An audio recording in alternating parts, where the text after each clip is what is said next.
Assalamualaikum dan salam Malaysia Madani. Saya Hakim Hassan, wakil kumpulan saya yang terdiri dari Zila, Ain, Anum dan juga Harid telah sepakat untuk memilih tajuk Perbandingan Pentadbiran Awam China dan Malaysia. Perbandingan pentadbiran awam dengan negara-negara lain mempunyai beberapa kepentingan. Antaranya ialah: 1. Meningkatkan kecekapan dan keberkesan sistem pentadbiran. Ia dapat membantu negara untuk memperbaiki sistem dan proses pentadbiran yang sedia ada. 2. Memperkukuhkan jalinan kerjasama antarabangsa. Ia dapat memberikan kesempatan untuk berinteraksi dan berkolaborasi dengan negara-negara lain dalam bidang pentadbiran awam. Yang 3. Mempelajari praktik terbaik dari negara lain. Ini negara dapat mengadopsi dan menyesuaikan praktik-praktik yang berkesan. Dan akhir sekali, meningkatkan kepentingan strategik negara. Negara dapat memperbaiki dan memperkukuhkan kedudukan mereka dalam sistem global. Latar belakang China. China merupakan sebuah negara republik yang terletak di Asia Timur. Negara ini mempunyai keluasan mencapai 96 juta kilometer persegi, terdiri daripada 22 wilayah, 5 kawasan autonomi, 4 perbandaran pentadbiran langsung iaitu Beijing, Tianjin, Shanghai dan Chongqing, dan 2 kawasan pentadbiran autonomi tinggi iaitu Hong Kong dan Macau. Bagi sosioekonomi negara China, Chongqing atau Pusat Dunia adalah nama yang digunakan oleh pemerintah China sebagai figurah hasrat dan cita-cita yang tinggi pemerintah China pada ketika itu untuk mentransformasikan China sebagai pusat perkembangan budaya dan kuasa hegemoni dunia. China dan penglibatannya dalam blok regional. China juga ialah ahli pengasas SCO yang merupakan organisasi serantau yang menggalakkan keselamatan, kerjasama ekonomi dan pertukaran budaya di kalangan negara anggotanya. Dan akhir sekali, pentadbiran awam negara China. Sistem pentadbiran awam China sangat berpusat dan berhierarki, dengan Majlis Negeri berfungsi sebagai peringkat tertinggi dalam cabang eksekutif kerajaan. Majlis Negeri bertanggungjawab menggubal dan melaksanakan dasar, undang-undang dan peraturan, dan ia menyelia dan menyelaras kerja pelbagai kementerian, suruhanjaya dan juga agensi. Latar belakang Malaysia. Malaysia, pada tahun 1957, Persekutuan Tanah Melayu memperoleh kemerdekaan daripada penjajahan British dengan Tunku Abdul Rahman sebagai Perdana Menteri pertamanya.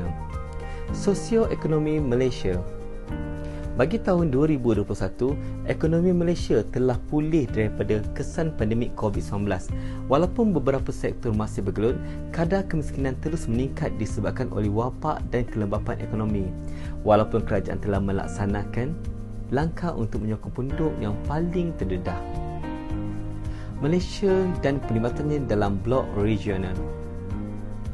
Malaysia telah menjadi peserta aktif dalam pelbagai blok serantau baik di Asia Tenggara dan seterusnya.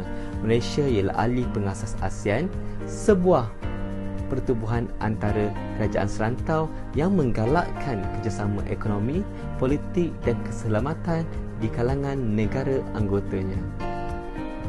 Sistem pentadbiran Malaysia. Sistem pentadbiran awam Malaysia adalah struktur kompleks yang merangkumi pelbagai agensi kerajaan, kementerian dan jabatan di peringkat persekutuan, negeri dan tempatan. Sistem pentadbiran awam Malaysia adalah berdasarkan prinsip accountability, ketulusan dan kecekapan. Perbandingan di antara China Malaysia daripada segi polisi. Dasar luar China dan Malaysia dicirikan usaha mencapai kestabilan serantau, pembangunan ekonomi dan kerjasama dengan negara lain. Inisiatif Jalur dan Jalan China BRI bertujuan meningkatkan kesalin hubungan ekonomi dan perdagangan melalui pembangunan infrastruktur. Kekayaan negara China dan Malaysia. Malaysia tidak terletak di negara terkaya, namun ianya sebuah negara membangun. Dari segi jumlah KDNK, 3 negara teratas ialah Amerika Syarikat, China dan Jepun. Bagi sistem percukaian China dan Malaysia pula, China mengamalkan sistem percukaian Value Added Tax VAT yang diamalkan pada tahun 2016 dan ianya penyumbang utama kepada percukaian negara China.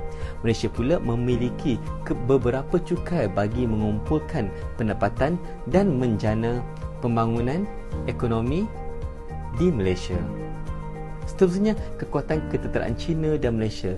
Kekuatan tentera China ramai berbanding Malaysia. Teknologi ketenteraan agak canggih. Malaysia hanya menumpukan pada sempadan yang bermasalah seperti Thailand, Indonesia dan lain-lain. Masih lagi perbandingan pentadbiran awam Malaysia dan China daripada segi polisi. Sistem politik.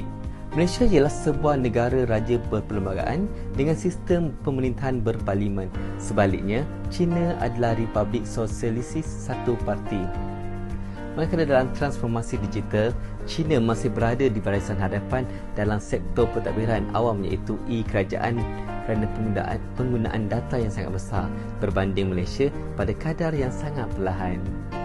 Manakala bagi suatu kerajaan, sistem kerajaan Malaysia masih bersekutuan dan 13 kerajaan negeri, manakala China hanya kerajaan pusat. Bagi sektor pembangunan ekonomi pula, pertumbuhan ekonomi China sangat pesat, manakala Malaysia lebih stabil dan sangat sederhana. Rasuah Malaysia lebih tinggi pada China. CPI 2019, manakala China laksana langkah anti-rasuah sangat ketat. Struktur birokrasi yang agak kecil berbanding China yang mempunyai birokrasi yang besar dan kompleks. Kelebihan pentadbiran awam China dan Malaysia dapat dilihat dari beberapa aspek seperti ekonomi, sosial dan pentadbiran. Kedua, negara ini memiliki infrastruktur ekonomi yang mampan dan inovatif serta memiliki kemampuan untuk mempertahankan pertumbuhan ekonomi yang tinggi. Kesimpulannya, kelebihan pentadbiran awam China dan Malaysia dapat dilihat dari beberapa aspek seperti ekonomi, sosial dan pentadbiran.